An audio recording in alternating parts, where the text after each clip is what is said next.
Bem-vindos à Rádio Observador. Neste Sob Escuta recebemos Álvaro Laborinho Lúcio, juiz conselheiro jubilado do Supremo Tribunal de Justiça, foi Ministro da Justiça durante a década de 90, é escritor e no último ano foi um dos 6 elementos da Comissão Independente que estudou o fenómeno dos abusos sexuais de crianças na Igreja Católica em Portugal. Bem-vindo, Dr. Laborinho Lúcio. Muito obrigado. Muito obrigado eu pelo vosso convite. Tenho muito gosto em conversar convosco e com quem nos vê e nos escuta. Antes de abordarmos concretamente o trabalho da Comissão Independente e a reação da Igreja Católica na última semana ao trabalho da Comissão Independente, creio que era importante aproveitar esta entrevista para esclarecer uma questão importante que tem motivado algum debate dentro e fora da Igreja nos últimos dias e que tem a ver com a lista dos alegados abusadores no ativo que a Comissão Independente entregou à Igreja Católica. E só muito rapidamente, para lembrar aqui algum contexto, no dia 13 de fevereiro, na apresentação do relatório, foi prometido o envio de uma lista com os alegados abusadores para a Igreja e o Ministério Público. Depois, Pedro Streste, o coordenador da Comissão, disse na SIC Notícias que o número aproximado de alegados abusadores vivos ainda no ativo seria claramente superior a uma centena. Entretanto, numa entrevista aqui no Observador, Ana Nunes de Almeida disse que afinal a lista não seria só de padres no ativo. E agora que já conseguimos olhar para os dados que vêm das dioceses, dos 83 nomes incluídos até agora das dioceses que já falaram sobre o assunto, 31 eram de pessoas que já tinham morrido, 10 que já tinham os processos concluídos, 9 desconhecidos e 11 que já não tinham qualquer carga eclesiástica, ou seja, mais de metade das pessoas já não estavam sob a alçada da Igreja. A pergunta é simples, afinal, esta lista era para ter só os nomes de pessoas que estão no ativo ou não? Bom, pois, inicialmente foi essa a nossa perspectiva, e porque é interessante verificar e começar por dizer isto, esta lista de alegados abusadores foi sempre referida, nomeadamente nas conferências de imprensa que fomos fazendo ao longo do ano, como sendo uma lista que nós enviaríamos, nomeadamente à CEP, que foi onde ela acabou depois por criar algumas dificuldades. Inicialmente a nossa ideia era essa, mas no dia em que a entregamos, no dia 3 de março, quando a entregamos à Conferência Episcopal, nós tivemos o cuidado de dizer que não era uma lista de alegados abusadores no ativo, mas era uma lista de alegados abusadores. E que, portanto, iria integrar também aqueles que já teriam falecido. E a razão é muito simples, e foi justamente essa razão que nos levou a alargar a lista para lá daqueles que estavam efetivamente no ativo. É que o facto de esses alegados abusadores já terem desaparecido, evidentemente que conduz à impossibilidade de os perseguir criminalmente ou disciplinarmente, é óbvio, mas não retira a possibilidade de procurar atingir a responsabilidade que a Igreja tem em matéria de indemnização às vítimas, por exemplo.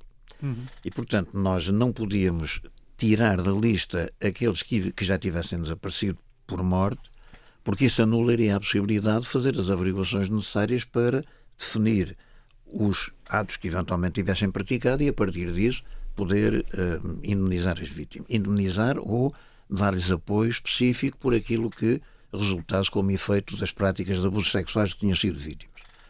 O caso específico de alguns que, entretanto, não são identificados, ou de outros que até já tivessem tido processos, nós não tínhamos necessariamente essa informação para nós. E como não tínhamos, não podíamos estar a adivinhar quem é que estava nessa posição.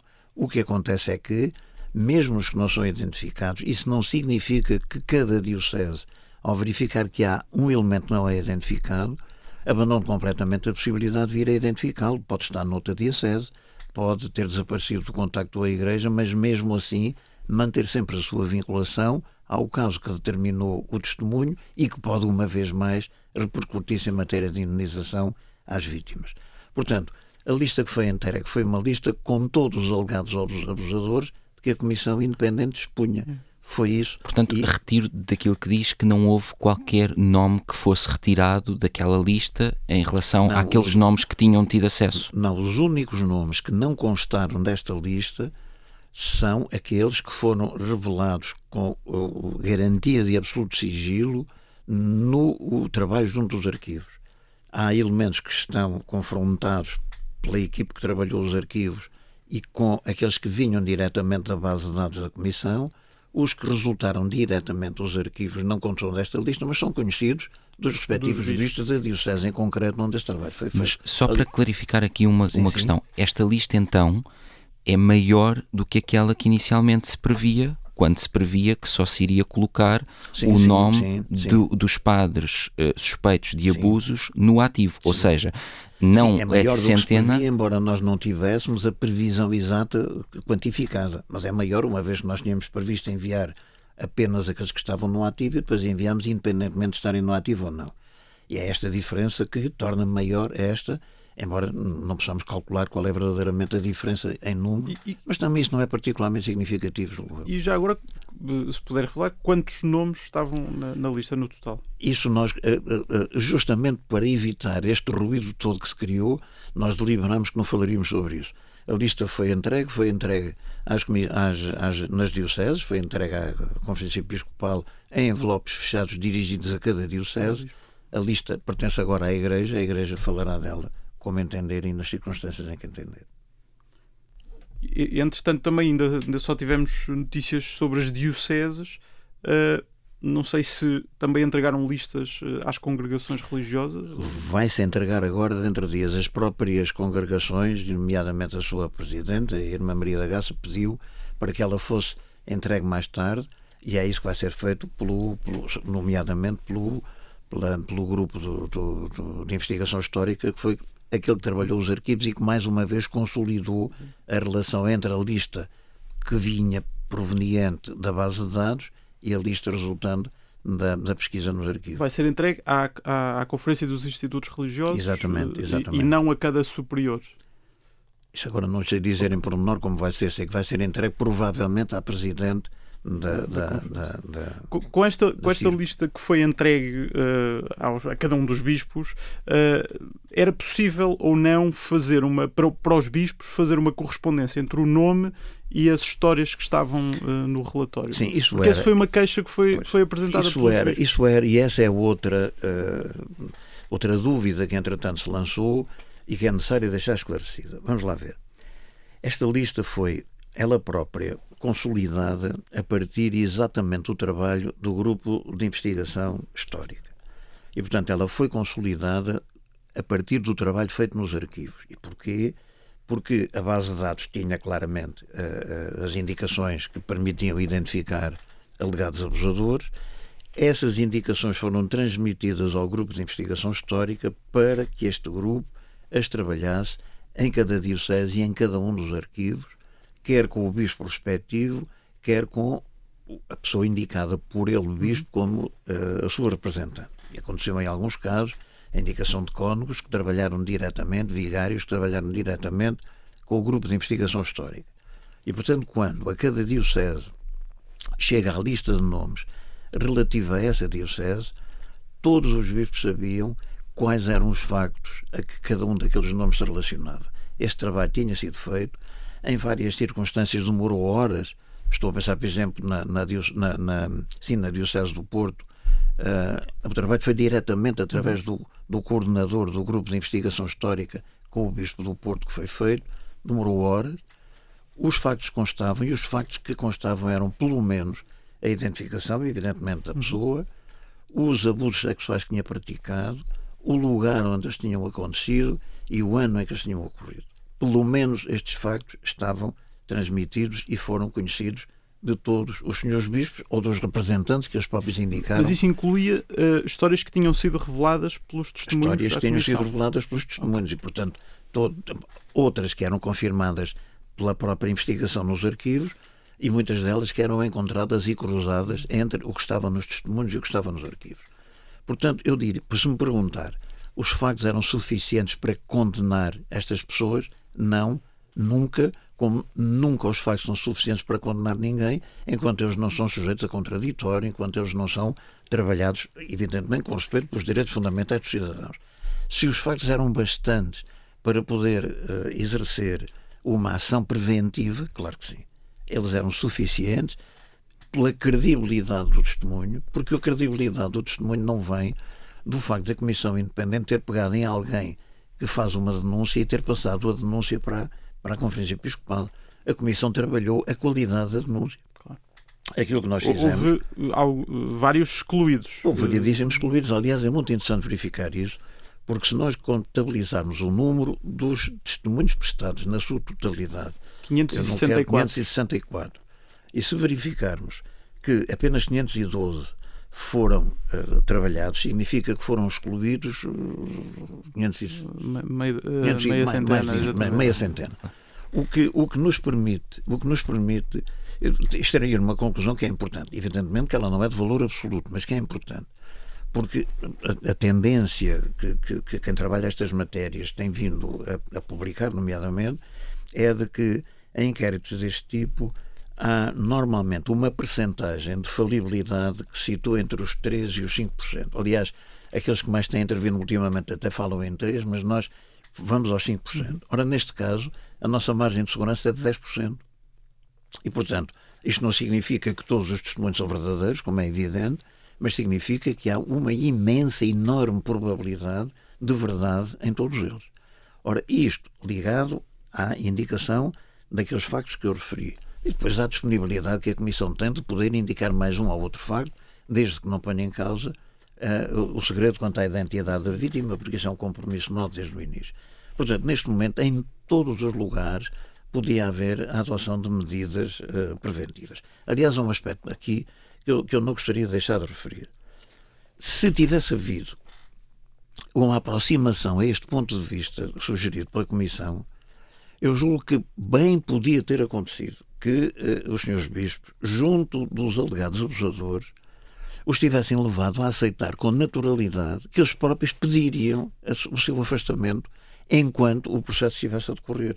Não porque isso signifique qualquer antecipação do juízo de culpa, não porque esteja a dizer que aqui está comprovado que foram eles que praticaram estes atos, mas apenas porque eles próprios diriam: o que está em causa é gravíssimo em função daquilo que é o prestígio da própria Igreja, eu sou membro da Igreja, se há uma denúncia relativamente a mim, estejam à vontade para me afastar de funções enquanto eu estiver sujeito a esta suspeita. E vamos avançar rapidamente com os respectivos processos.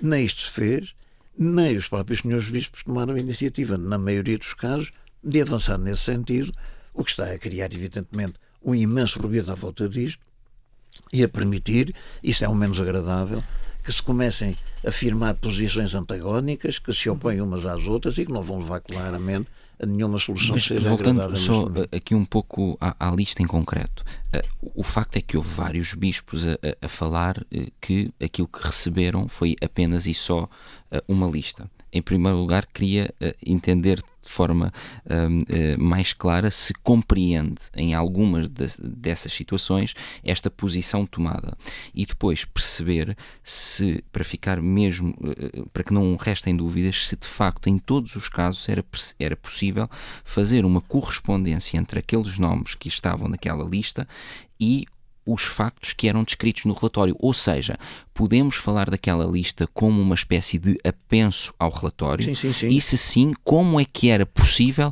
fazer a conexão entre cada um dos nomes e os factos descritos no relatório? A ideia do apenso ao relatório é muito interessante, nós próprios usamos essa expressão, porque a lista em princípio, vamos lá ver, nós no limite poderíamos não ter criado esta lista, que é uma lista de informação dirigida à Igreja.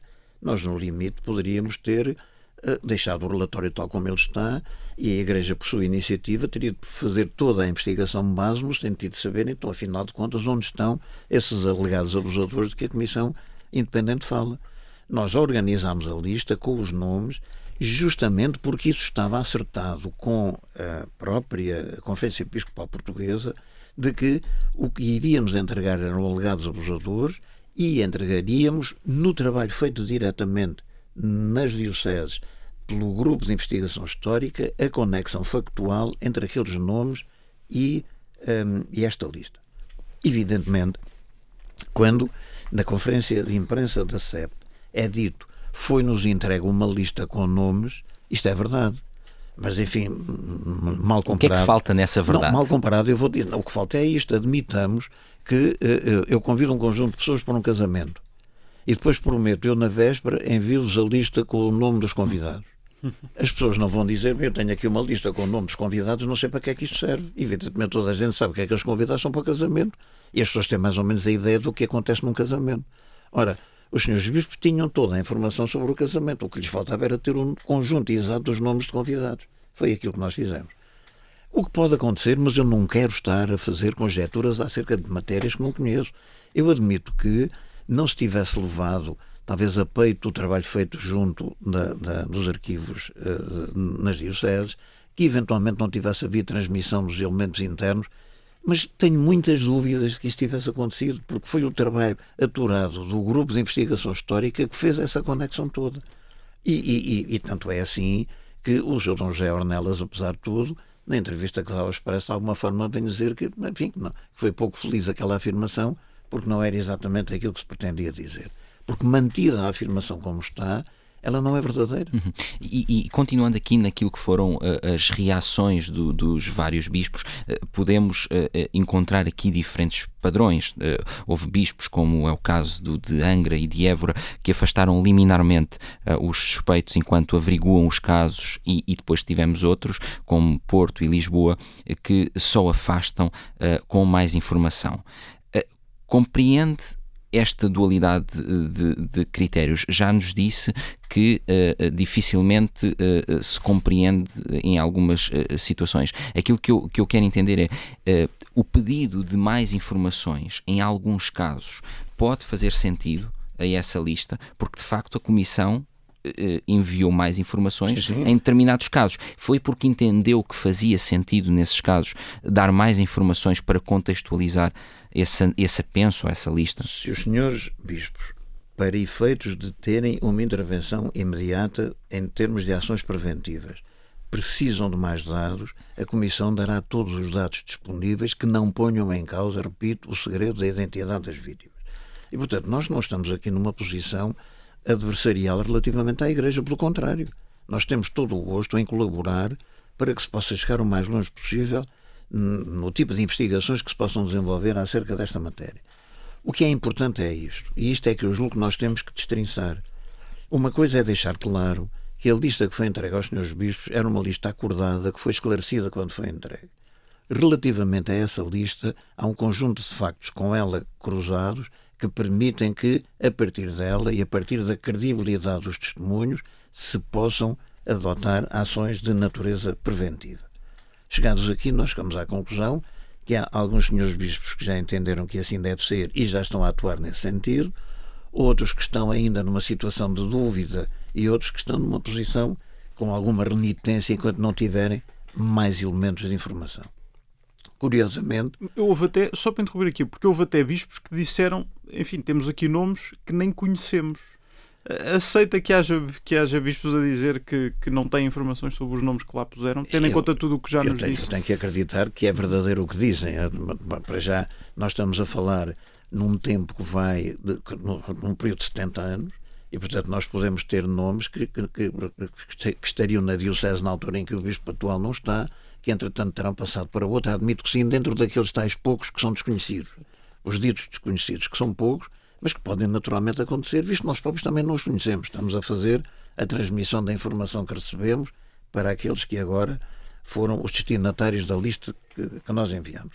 Agora, há aqui dois aspectos. Um é o que tem que ver com o tipo de lista que foi apresentada, e isso presumo que está esclarecido e que não vale a pena voltar a repetir. Outro é o de saber o que pode fazer-se a partir dessa informação. E aí é que depois houve um conjunto de declarações sucessivas que nós entendemos, na nossa perspectiva das coisas, que foram pouco felizes. E já vamos falar sobre o que alguns bispos disseram relativamente à lista, mas apenas para fechar este tópico, uma pergunta de sim ou não. As dioceses de Lisboa e Porto já vieram dizer publicamente que pediram mais informações à Comissão. Tem dito que a Comissão está disponível para as enviar. Nestes casos, já enviou? Não sei dizer se concretamente já enviou, mas está a trabalhar no sentido de enviar, visto que nós não fazemos qualquer recusa ao envio desses factos.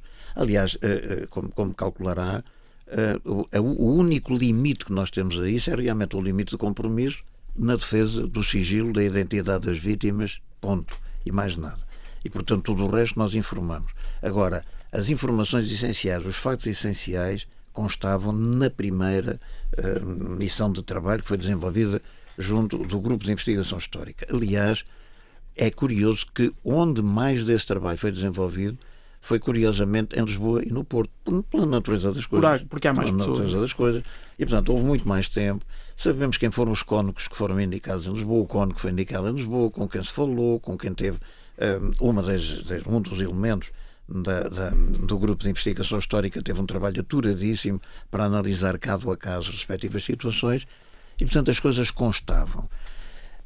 Se me perguntar, mas então como é que se compreende este tipo de reação? Eu que não faço juízos de censura antecipados, como é evidente, prefiro dizer que talvez se tenha antecipado no espírito dos senhores bispos a ideia da condenação dos alegados abusadores. Mas não é isso que está em causa. O que está em causa é a prevenção nesta fase. O problema depois das conclusões finais a que se chega haverá o seu tempo.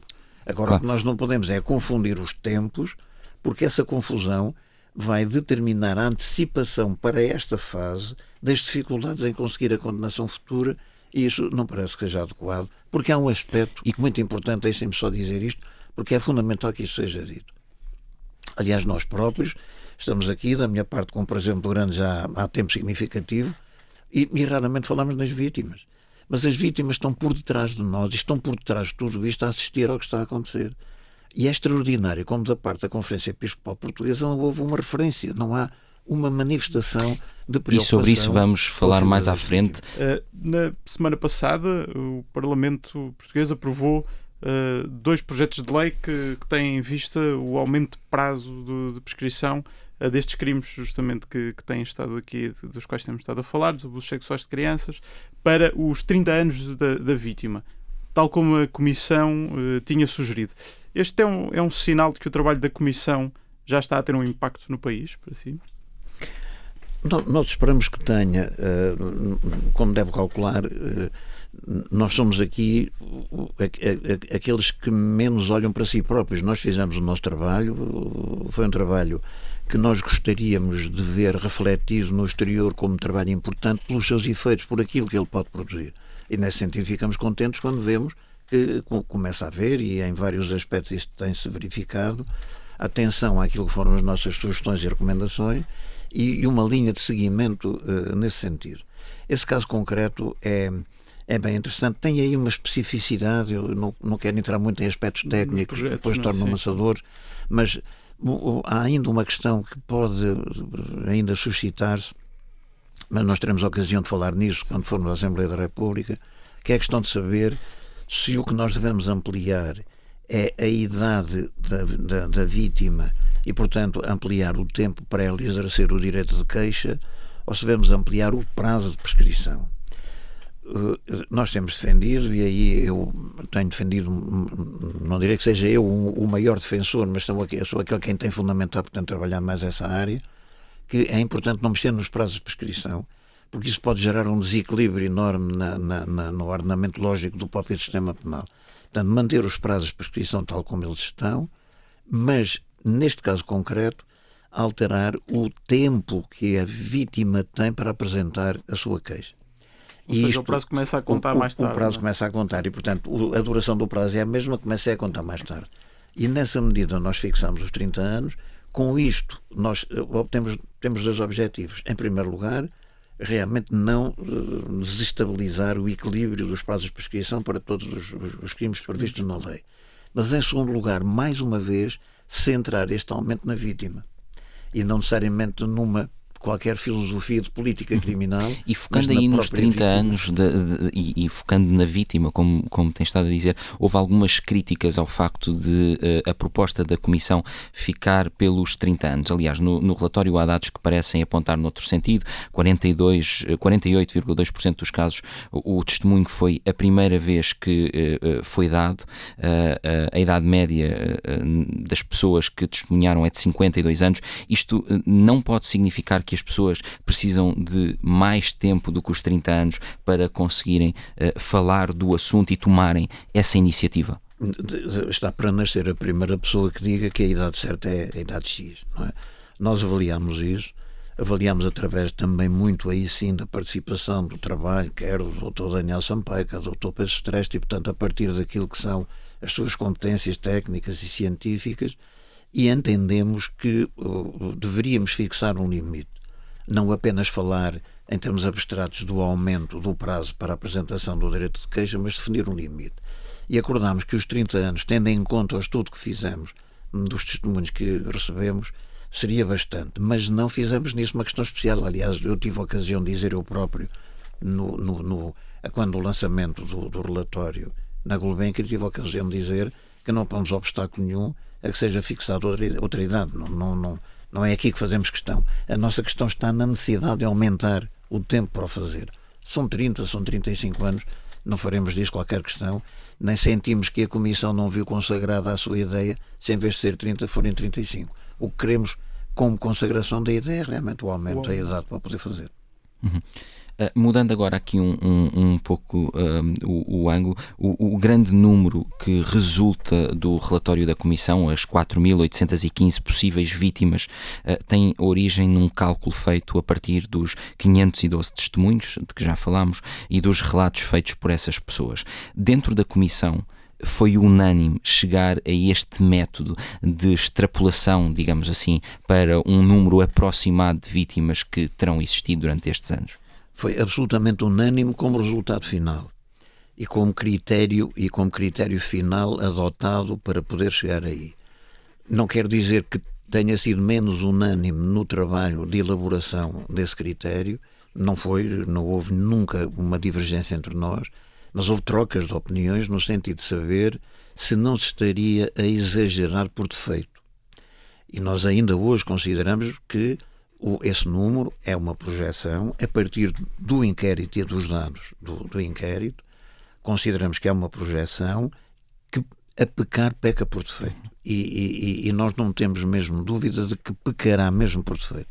Mas entendemos que nós não precisávamos de apresentar um número para exibir o resultado. Tínhamos que apresentar um número para dar uma noção clara da dimensão brutal que isto significa. E, portanto, entendemos que era bastante mais preferível, passa a redundância, ter um número que, sendo menor, já é tão grande, do que ter um número maior que ainda por cima pudesse suscitar algumas dúvidas quanto ao critério que nós tínhamos seguido para o atingir. Mas eu posso lhe dizer que o critério é um critério muito quadriculado, com um conjunto de aproximações e recuos, e dentro desse critério nós muitas vezes, onde podíamos ir até 20, fomos até 5, coisas deste tipo. E, portanto, nós estabelecemos grandes travões a essa projeção, que, portanto, nos dá uma margem de segurança quase absoluta, de rigor praticamente absoluto. A Comissão Independente, dos 512 testemunhos que validou, enviou um total de 25 casos para o Ministério Público. Isso foi o último número que foi dado. Durante o trabalho da Comissão, enfim, os elementos da Comissão, especialmente o Dr. Lourinho Lúcio, foram sempre manifestando pouca esperança de que pudesse haver efetivamente investigações criminais, na maioria deles, enfim, que a maioria deles, o destino mais certo seria o arquivamento, quer pela prescrição, quer pela dificuldade em recolher indícios e provas neste tipo de crimes. Para clarificar, quais foram os critérios que foram usados para decidir quais é que foram enviados ao Ministério Público e quais não foram? Enfim, isto hoje é muito vulgar dizer isso, mas eu agradeço-lhe essa pergunta, porque também é absolutamente essencial clarificar isso. Vamos lá ver. Nós, Comissão Independente, éramos uma comissão ad hoc, não éramos uma comissão institucional enquadrada nos poderes do Estado. E, portanto, nós não tínhamos nenhum poder nem de investigação criminal, nem de decisão sobre o destino criminal dos factos que eram colocados nas nossas mãos. Nós podíamos até, no limite, não ter enviado nada para o Ministério Público, partindo da ideia de que, não tendo nós o estatuto de funcionários, não precisávamos de remeter para o Ministério Público os testemunhos que nos eram apresentados. Não tínhamos essa obrigação. Mas, evidentemente, que não se compreendia como, estando nós a receber notícia de factos que constituíam um crime, não os enviávamos para o Ministério Público. Quando? E é agora que nasce a pergunta, a resposta que fez. E o quando é construído desta forma. A esmagadora maioria dos testemunhos que recebemos referem-se a factos ocorridos numa época que já não os faz caber dentro do prazo do exercício da ação penal e, portanto, do procedimento criminal. Isto é, prescritos, como se diz assim mais rapidamente em linguagem vulgar. Portanto, eram factos que, embora constituindo crimes, estavam prescritos. Nós, evidentemente que temos a noção da forma como se conta o prazo, deixamos uma margem. E deixamos uma margem de dúvida porque aplicamos praticamente o mesmo prazo a todos os casos, quando nós sabemos que há casos cuja prescrição é bastante inferior, dependendo da gravidade do próprio abuso sexual. Portanto, quantos anos? Foi os crimes que nós atiramos normalmente para 20 anos, que são muito mais do que aqueles que já estão previstos, mesmo para o máximo da prescrição. E porquê? Porque não nos cabe a nós decidir se está prescrito ou não. Agora havia muitos outros, não íamos inundar o Ministério Público com casos, obviamente, prescritos. E, portanto, alguns enviados para o Ministério Público terão tido já um despacho de arquivamento por prescrição, que serão esses que cabiam na margem de tolerância. Em segundo lugar, mandámos para o Ministério Público tudo o que cabendo dentro da margem da prescrição podia ser absolutamente injustificado. Eu dou-vos um caso que é paradigmático, mas ao mesmo tempo demonstra exatamente aquilo que eu quero dizer. Uma vez uma senhora deixou no bolso de um de nós um papel, aí sim um papel, e disse: esse papel tem 2 nomes, investiga-nos. E nós vimos e era um papel com 2 nomes, que a senhora dizia que eram eclesiásticos. Bom, e a nossa dúvida foi: isto não dá para nada, mas rasgar isto pode levar a senhora mais tarde a dizer: eu denunciei 2 e não ligaram nenhum. Então nós temos aqui 2 nomes e temos uma senhora que diz que praticaram abusos sexuais. Então vão para o Ministério Público. Estes 2 nomes nem constam da nossa lista. Certo. Repare, porque para nós isto não é testemunho validável, mas nós não podemos deixar de enviar ao Ministério Público, que provavelmente também os arquivou imediatamente, porque isto não tinha base de investigação. E foi por isso que eu disse, na altura da conferência de imprensa na Gulbenkian, que nós tínhamos aqui, para o Ministério Público, 3 tipos. Os de investigação mais simples, cujo resultado depois se verá a que conduz. Os de investigação muito mais complexa, provavelmente sem sucesso, e os suscetíveis de investigação, e que está um caso exemplificativo disso. Portanto, se chegamos ao fim, há pouquíssimos casos de acusação por parte do Ministério Público, ou até eventualmente nenhum, eu tenho que admitir teoricamente isso, isto não é especialmente surpreendente para nós. Por outro lado, também é importante referir isto: a Comissão Independente não era uma comissão de investigação criminal, não era esse o nosso objetivo. O que nós não quisemos foi ter nas mãos factos que são qualificáveis pela lei como crime e não os entregar a única entidade que em Portugal tem competência para a respectiva investigação. O certo é que, ainda que a Justiça não pudesse fazer nada em muitos dos casos, esses nomes foram enviados todos para a Igreja. Acha que, até certo ponto, o facto de, na maioria das situações, já haver prescrição, pode ter levado a que, por exemplo, algumas declarações, e recordamos aqui a Dom Ornelas, que disse que seria muito difícil investigar os casos e suspender os alegados abusadores sem dados mais concretos, e escudando-se aqui na questão de nem o Ministério Público muitas vezes tem condições para fazer essa investigação. Acha que de alguma forma o facto da maioria estar prescrito acabou por permitir que os bispos também se escudassem, ou vê que a obrigação da Igreja era totalmente diferente da Justiça? É e tem de ser totalmente diferente. Vamos ver. Nós estamos a falar, e não podemos perder de vista isto, nós estamos a falar de milhares de vítimas que sofreram e sofrem hoje, mercê da atuação de membros da Igreja Católica Portuguesa ao terem abusado sexualmente delas. Esta é uma realidade que existe e que não prescreve. O sofrimento das vítimas não prescreveu. A completa falta de cuidado com elas, de reparação dos males que sofreram, de indenização pelos prejuízos, quer morais, quer materiais, que tiveram, nada disto prescreveu do ponto de vista ético. Isto é, a Igreja tem o dever de cuidar destas vítimas. Tem o dever de cuidar neste sentido, não é no sentido caritativo do termo, as vítimas não querem isso, mas é no sentido civil do termo, no sentido nobre do termo, na relação que cada um de nós tem pela afirmação da responsabilidade daquilo que é a interação comunitária em que nós todos vivemos. E a Igreja aqui, evidentemente, não está excluída disto. Portanto, daí nós falarmos nomeadamente de situações de morte, porque é evidente aí não há qualquer processo, qualquer hipótese de fazer avançar um processo, nomeadamente pelo Ministério Público, mas todavia os factos foram praticados, eles estão lá. Ora bem, nestes casos dos abusos prescritos, os factos também foram praticados e também lá estão. E mais do que isso, é preciso tentar perceber internamente quem são essas pessoas, não é para as perseguir criminalmente, provavelmente não será para as prosseguir disciplinarmente, se entender que até a própria prescrição prevista na lei canónica já foi ultrapassada, mas que é maior do que aquela que está prevista na lei civil. Agora, não se pode, é por isso, então, uma vez que não há hipótese de reagir dessa maneira, esquecer a situação e manter tudo como estava.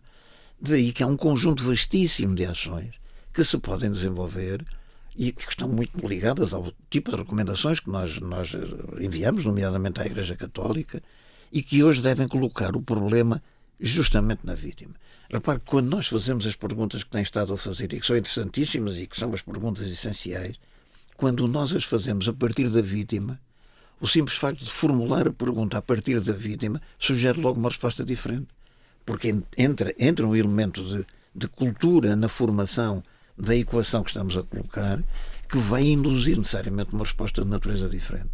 Ora, aqui nós precisamos de olhar muito claramente para as recomendações que foram emitidas. Não necessariamente por serem nossas as recomendações, isto não importa nada. As recomendações agora são recomendações independentemente da origem de quem as proferiu. Há neste momento um ponto que me parece absolutamente decisivo. Com estas dificuldades de comunicação que entretanto se estabeleceram, chamemos-lhe assim, o que veio a acontecer foi que se havia uma retomada ou uma retoma de confiança das vítimas, nomeadamente na Igreja, eu presumo que essa retoma de confiança está ferida outra vez nesta altura. O que não quer dizer que se desista dela, desde que a Igreja não queira desistir dela. E então é necessário que haja agora manifestações ativas, proativas mais, que mostrem que a Igreja está a caminhar em sentido diferente. E uma delas resulta, eu diria, da primeira das recomendações que nós fazemos, enquanto ainda recomendações gerais, mas dirigida à Igreja. E que é justamente a da criação de uma nova comissão. Não é esta, nem com nenhuma destas pessoas, e todos nós já deixámos isso claro, mas com personalidades que, pela sua qualidade técnica e científica, antropólogos, psicólogos, psiquiatras, juristas, sociólogos, etc., constituam uma equipe de qualidade e publicamente reconhecida por essa qualidade, à qual podem agregar-se membros da Igreja, constituindo uma comissão plural, mas em que este tipo de pessoas vindas de fora tenham a maioria. Será uma comissão nomeada pela Igreja e que vai de alguma forma estabelecer uma mediação agora entre as vítimas e as estruturas de resposta da Igreja. Isto é, esta comissão terá por objetivo receber os testemunhos das vítimas, avaliar as hipóteses de indemnizações, estudar as hipóteses de indução de processos a instalar contra pessoas que venham a ser acusadas de novo. Não vão ter nenhum poder de decisão sobre nada disto, mas vão trabalhar os processos, avaliá-los, analisá-los, colocar as questões da indemnização a receber pelas vítimas, já tinha dito, colocar as questões do apoio psicológico e psiquiátrico, que é muito importante, e depois remeter tudo isto às comissões diocesanas. A criação dessa possível nova comissão foi levemente abordada na última semana, naquela conferência de imprensa de Dom José Ornelas em Fátima, e foram remetidos para abril mais detalhes sobre ela. Estaremos cá para ver. Mas eu gostava de perguntar-lhe justamente sobre essa conferência de imprensa, na qualidade de membro da comissão que agora cessou funções. Como é que foi para si ver aquela conferência de imprensa de Dom José Ornelas em Fátima? Estava à espera de algo assim? Gostava apenas de sublinhar que os membros da comissão estiveram reunidos com os bispos na manhã desse próprio dia. Exatamente. Portanto, tendo em conta tudo isto, como é que foi para si ver aquela conferência de imprensa? Eu já tive a ocasião de dizer isso no outro emissor, colega vosso, que a reação, eu posso dizer a nossa, mas enfim, uma vez que estamos a falar de dimensões mais emocionais, falarei com mais propriedade da minha. Foi de uma absoluta perplexidade, mesmo com alguma dificuldade de compreender a razão que estaria por trás daquilo. Nós tínhamos estado de manhã, a reunião da manhã iniciou-se com uma intervenção de Dom José Ornelas extraordinariamente assertiva, relativamente ao que era necessário fazer, àquilo que tinha sido o trabalho da Comissão, ao modo como a Igreja ia tomar em conta o relatório e as recomendações do relatório. Quando foram entregues as listas com os nomes, nós dissemos que aquelas listas tinham o conjunto dos alegados abusadores, e nós ficámos à espera de que, ao fim da tarde, houvesse uma consonância clara e evidente entre as propostas da Comissão, a aceitação por parte da Conferência Episcopal e o anúncio de que iríamos entrar numa nova era relativamente à abordagem desta criminalidade tão grave e tão perturbadora. E não viu nada disso? Não vimos nada disso. Não vimos nada disso. Não vimos uma palavra sobre as vítimas. Não vimos uma palavra sobre a própria posição da Igreja relativamente a este tema. E aí eu tenho hoje, com um pouco mais de distância já e com um pouco mais de reflexão crítica sobre isso, continuo a ter a mesma perplexidade, porque eu não ponho em causa a estrutura moral das pessoas e, portanto, não creio que tenha havido ali uma forma perversa de abordar um tema ou enganosa. De longe de mim essa ideia, com franqueza. Mas a perplexidade foi-se mantendo e eu hoje começo a ler isto de uma forma que me preocupa um pouco mais, mas que eu julgo que ou não se confirma, e seria bom que não, ou pode pelo menos ser corrigida. Eu quando vi a história da afirmação, de uma maneira até que não é muito própria da gentileza com que Dom José Ornelas normalmente se refere a estas coisas, quando ouvi falar de uma lista de nomes sem factos,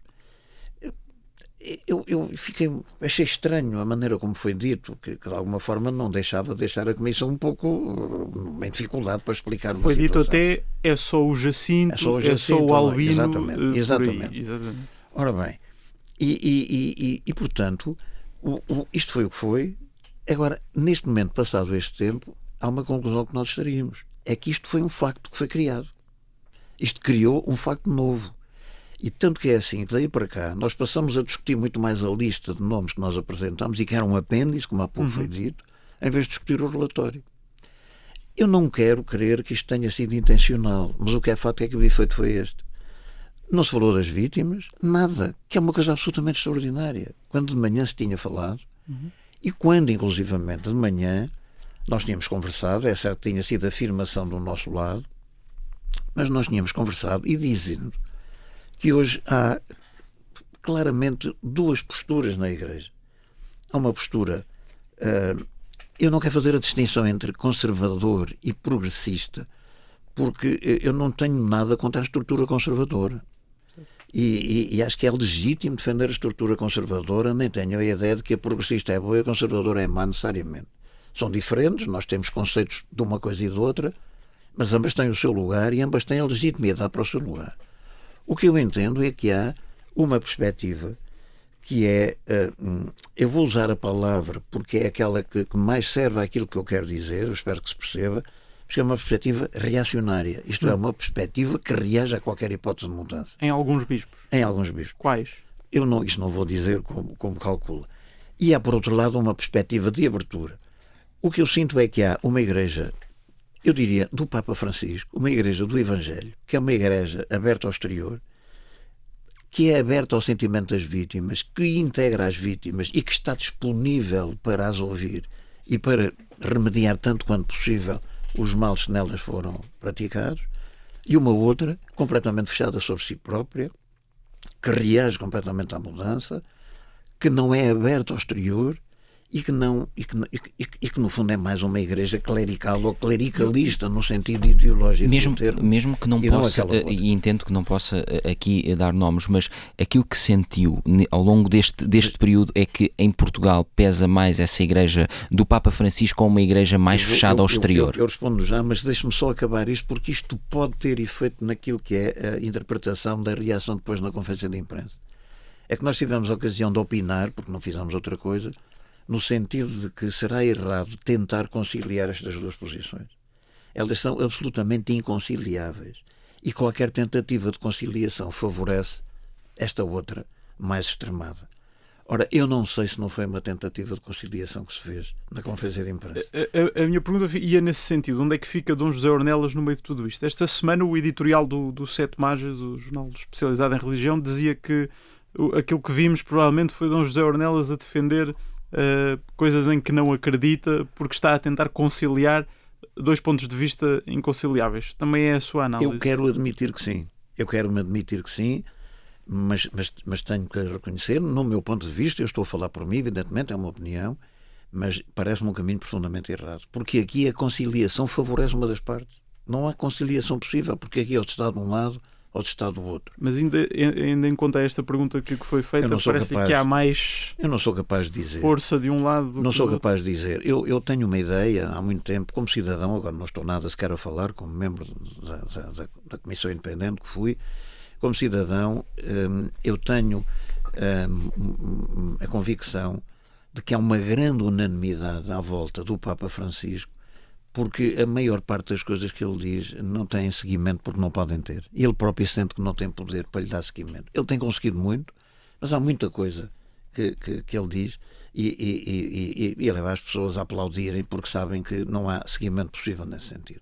Isto tem com certeza também repercussão no interior da Igreja e também não é novidade para ninguém que evidentemente há no interior da Igreja quem deseja desesperadamente a abdicação do Papa Francisco. Agora, há um outro aspecto, porque neste momento o que me interessa não é o meu pensamento sobre a Igreja, não é o meu pensamento sobre a sociedade. Isso eu valho o que valho e não valho grande coisa, não é isso que importa. O que importa é este tema em si e a maneira como nós lhe damos valor para criar valor novo. Eu tenho muito esta convicção, nós expressámos-la também na reunião de manhã com a Conferência Episcopal, que a Igreja Portuguesa tem um grande momento de afirmação no mundo, que é justamente as Jornadas Mundiais da Juventude. E já vamos à jornada. Eu queria só aqui continuar aqui num ponto que é, como especialista no direito e nas questões de justiça, como juiz, como é que viu a intervenção de Dom Manuel Clemente, essencialmente focada aqui num certo legalismo, dizendo que só com factos comprovados e sujeitos a contraditório é que é possível afastar alguém, e depois Dom Américo Aguiar também entrando aqui num debate semântico sobre a diferença entre suspender e afastar.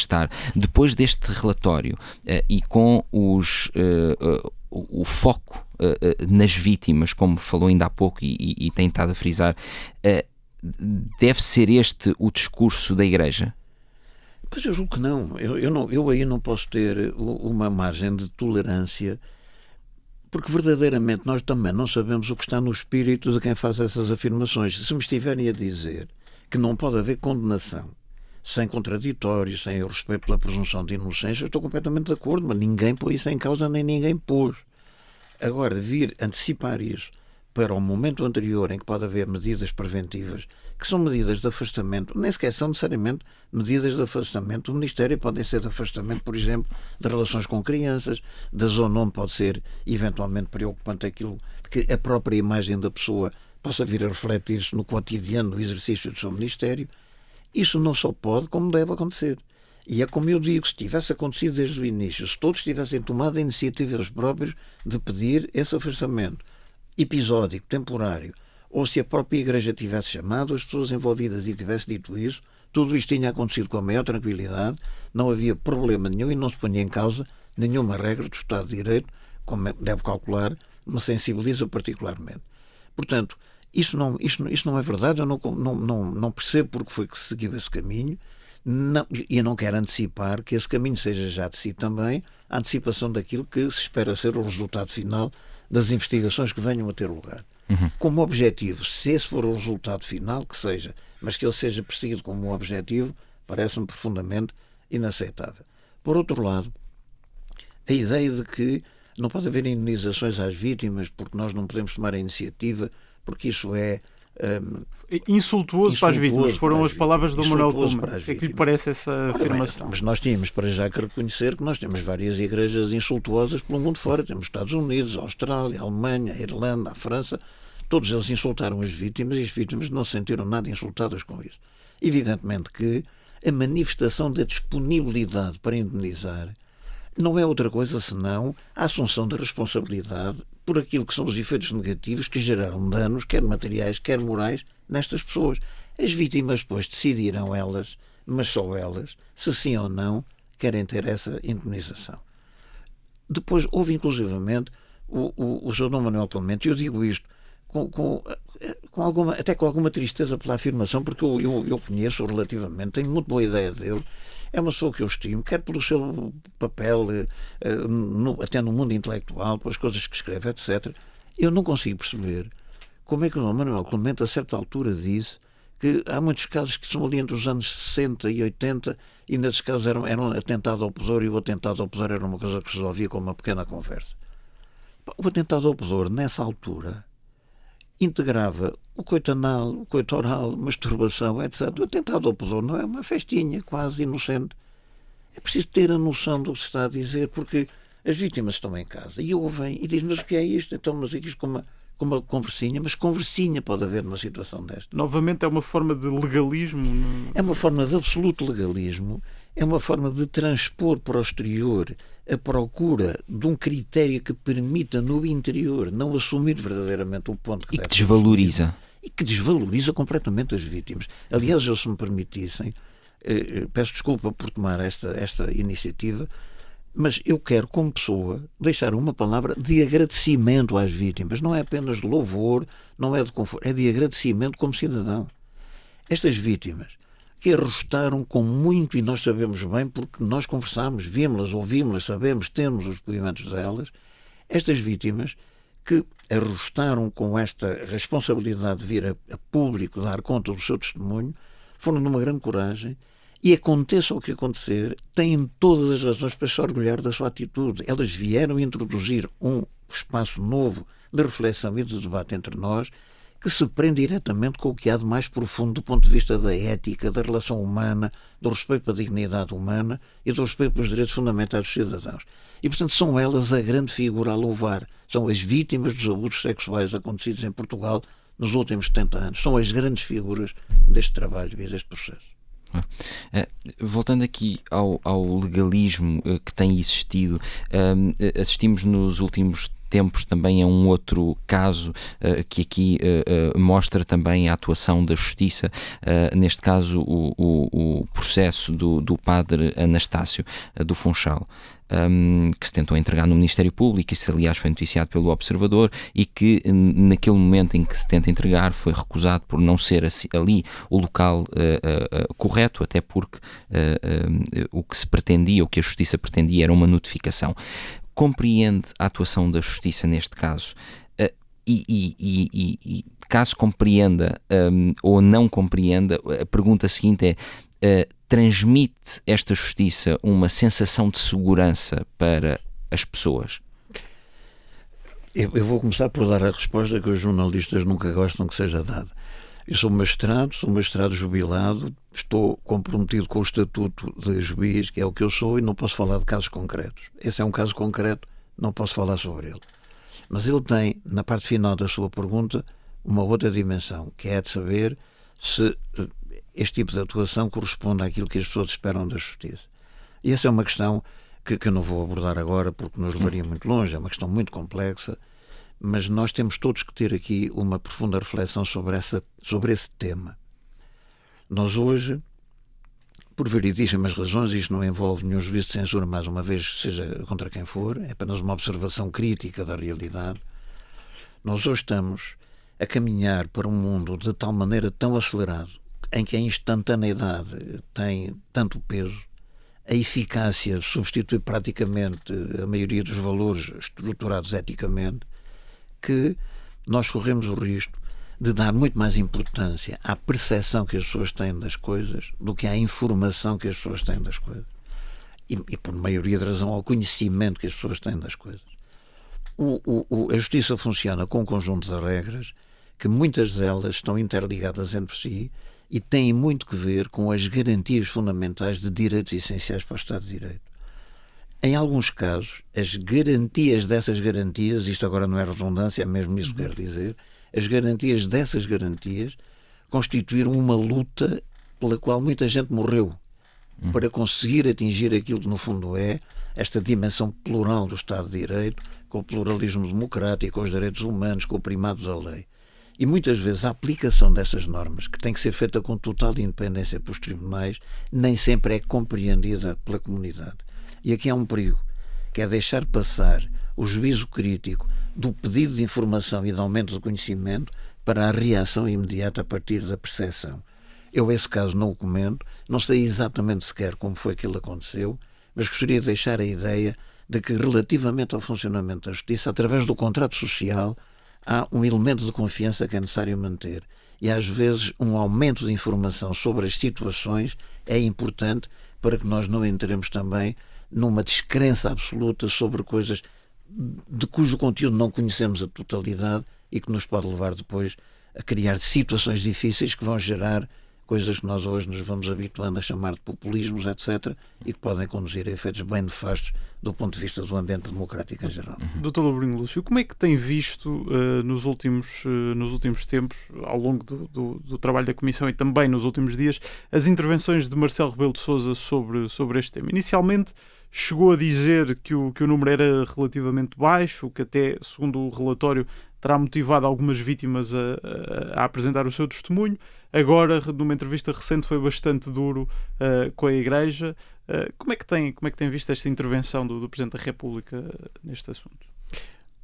Eu direi de uma forma muito simples. Eu valorizo sempre aquilo que é dito mais recentemente, porque é necessariamente aquilo que manifesta a posição que a pessoa tem no momento em que a profere. Eu acho que a posição do Sr. Presidente da República neste momento parece uma posição perfeitamente correta e, portanto, não tenho que dizer mais comentários acerca disso. Sobre o relatório, é certo que a Comissão Independente cumpriu o prazo proposto, o que muitas vezes é raro acontecer, de 1 ano.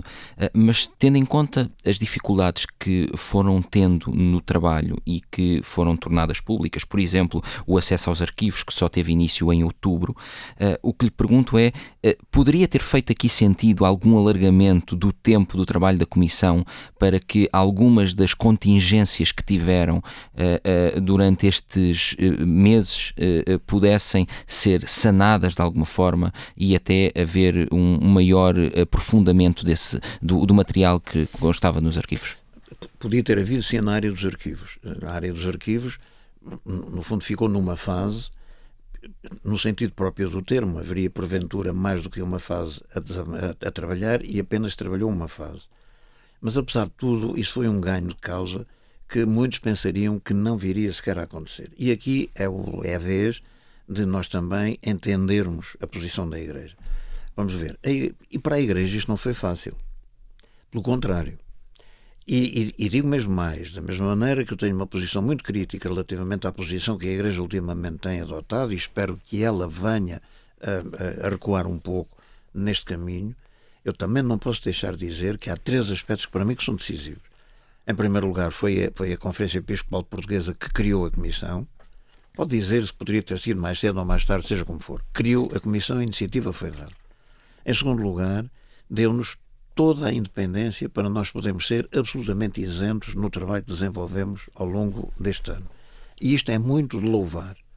E, finalmente, o Conselho Permanente da Conferência Episcopal esteve presente na primeira fila, na apresentação do relatório, sabendo que ia ouvir coisas que não eram, evidentemente, agradáveis de ouvir. E isto também é necessariamente de louvar.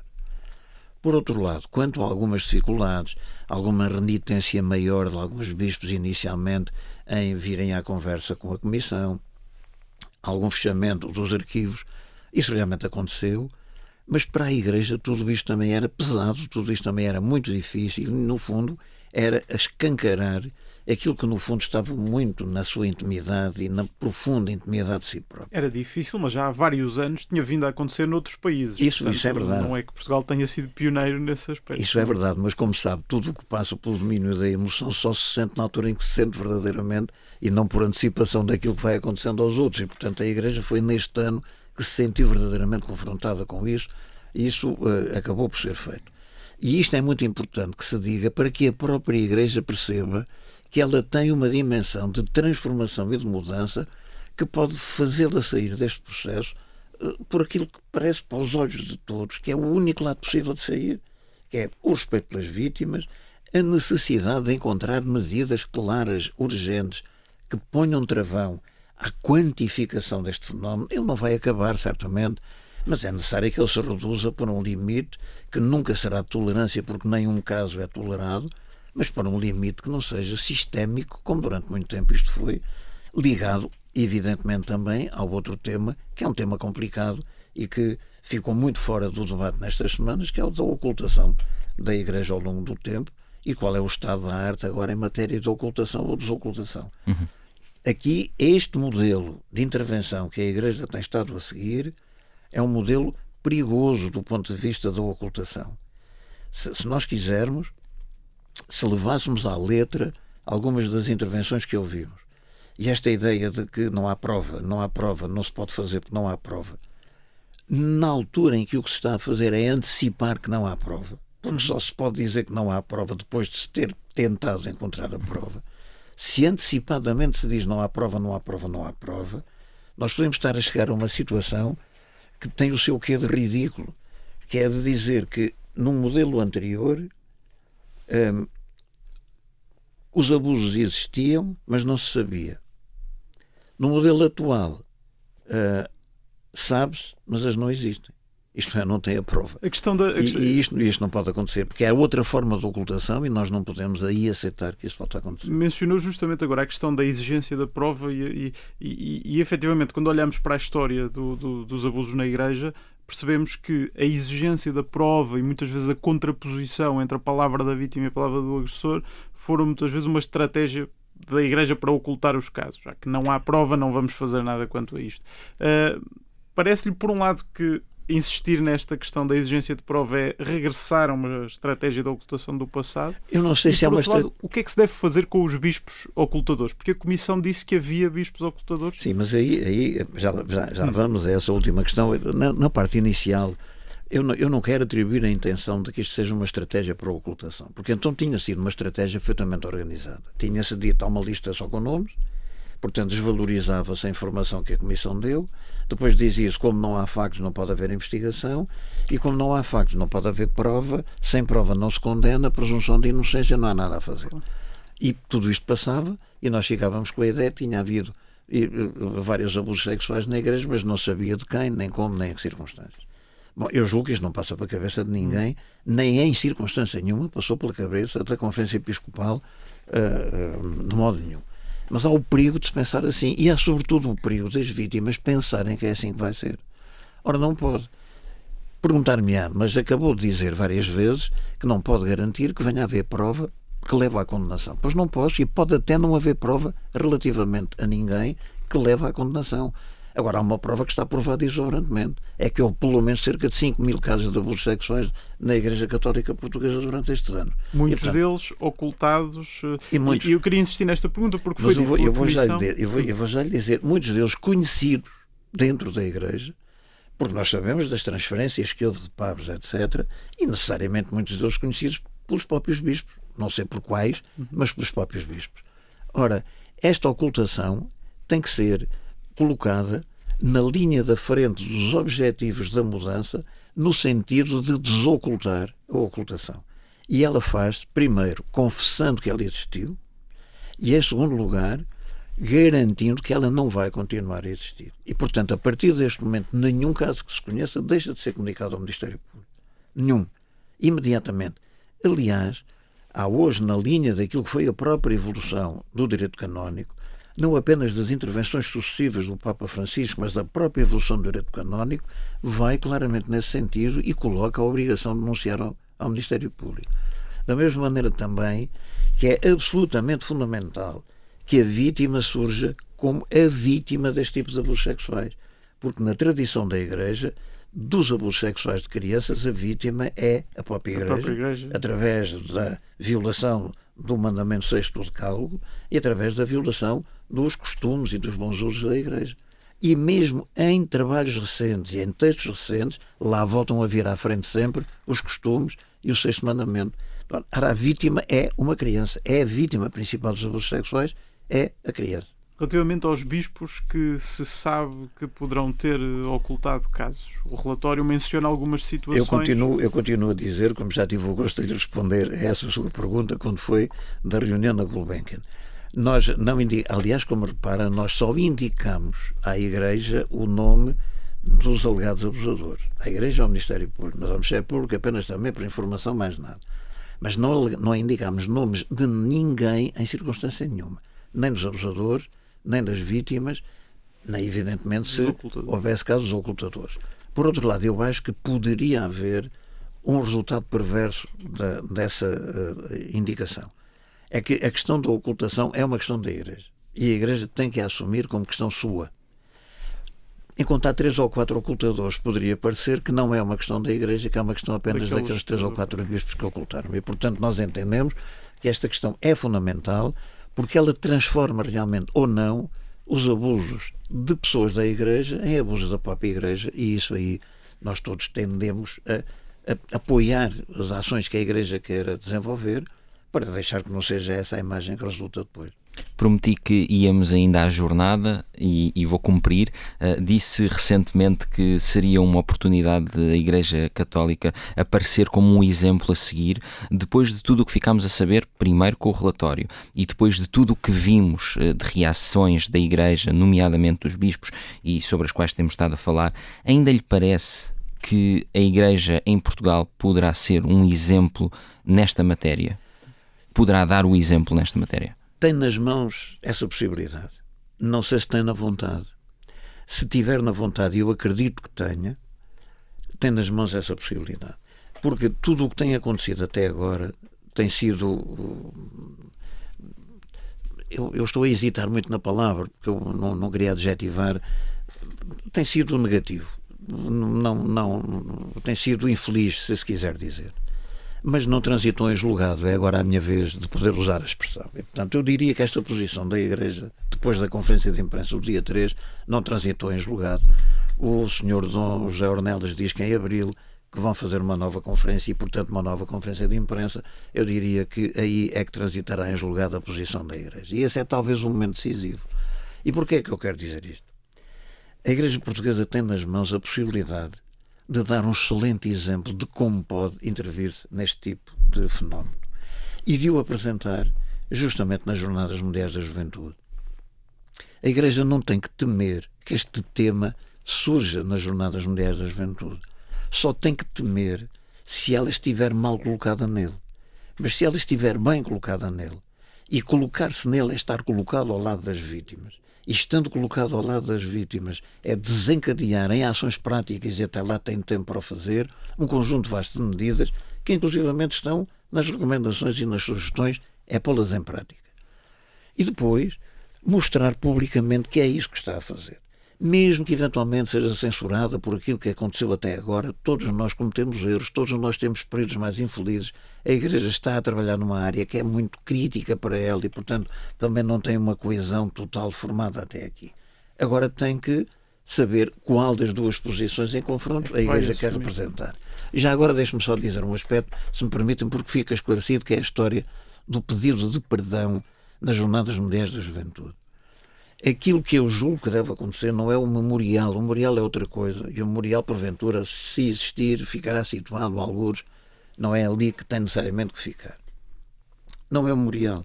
É que aquilo que nós sabemos, e julgo que também tem essa informação, é que a equipa organizadora das Jornadas Mundiais vai instalar uma Praça do Perdão, com esta designação. Instala uma Praça do Perdão, com cerca de 100 confessionários, onde os fiéis vão confessar os seus pecados e pedir a remissão. Ora, eu não consigo perceber como é que pode haver uma Praça do Perdão sem haver um placar qualquer no qual a Igreja peça a ela perdão. Quer dizer, como é que perante tudo isto a Igreja instala uma Praça do Perdão em que ela se suma apenas como titular do poder de perdoar, repercutindo a culpa, o pecado sempre para fora dela, quando ela tem também agora aqui uma parte que deve colocar em conjunto. Isso far-se-á com um placar muito simples, em que a Igreja Católica Portuguesa pede perdão às vítimas pelos abusos sexuais cometidos. Dá um exemplo. De forma que se veja. E isto então é que é uma Praça do Perdão. De outra forma, não. Dr. Labrinho Lúcio, uma última pergunta para fecharmos esta entrevista. A nível pessoal, de que maneira é que este trabalho de um ano o impactou? Não foi, como é que eu ia dizer? Eu posso dizer, se quiser, ao contrário. Quando fui convidado pelo Dr. Pedro Streste para integrar a comissão, eu disse-lhe: aqui está um convite que eu nunca gostaria de ter recebido e aqui está um convite ao qual eu não posso dizer que não. E a partir do momento em que disse que sim, ele impactou-me muito sempre por aquilo que era a repercussão de tudo isto nas vítimas, repito sempre, porque a questão das vítimas é sempre pouco tudo o que nós dissemos relativamente a elas.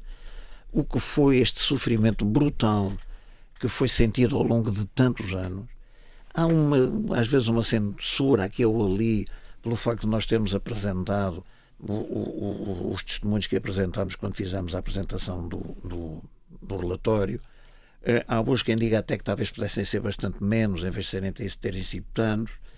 Nós discutimos muito isso foi para nós um trabalho, isso sim foi um trabalho muito discutido, mais uma vez sem oposição, mas para avaliarmos, mas mais uma vez o que isso significava nas vítimas, porque elas iam ter outra vez a possibilidade de se confrontarem com a sua própria situação, embora só cada uma é que o soubesse, e nós optámos por ter feito assim, e cada vez mais me convenço que foi muito bem termos feito assim, porque de outra forma nós a pouco e pouco íamos deixamos cair, também não vale a pena, são exageros, isto no fundo são percentagens, são gráficos e tudo passava rapidamente. Ora, isto para dizer que hoje eu sinto que valeu a pena ter feito este trabalho. Outro faria, com toda a certeza outro faria melhor, calhou-me a mim fazer, valeu a pena ter feito. E a maneira como ele me impactou tem muito a ver com isso, com uma dimensão profunda de cidadania, de respeito pelas pessoas, de afirmação dos direitos da criança, e isso está muito no relatório, era muito importante que isso fosse expandido também através do conhecimento do relatório. E, portanto, eu verdadeiramente estive a trabalhar numa área onde muitas vezes ao longo da vida fui trabalhando. Nesse aspecto não me chegou nada de particularmente novo, mas tive a possibilidade de poder ter participado neste trabalho que eu julgo que valeu a pena, e nessa medida também me impacta positivamente. Embora, repito, o grande impacto é o das vítimas. Às vítimas é que nós temos que agradecer. E também com este lado mais pessoal chegamos ao fim do Sob Escuta com Álvaro Labrinho Lúcio, que foi um dos membros da Comissão Independente para o Estudo dos Abusos Sexuais na Igreja Portuguesa e que nos explicou como funciona afinal a lista de nomes de suspeitos de abusos e mostrou a forma como tem visto a posição da Igreja nos últimos dias após a apresentação do relatório final. Obrigado. Sou eu que agradeço. Muitíssimo obrigado.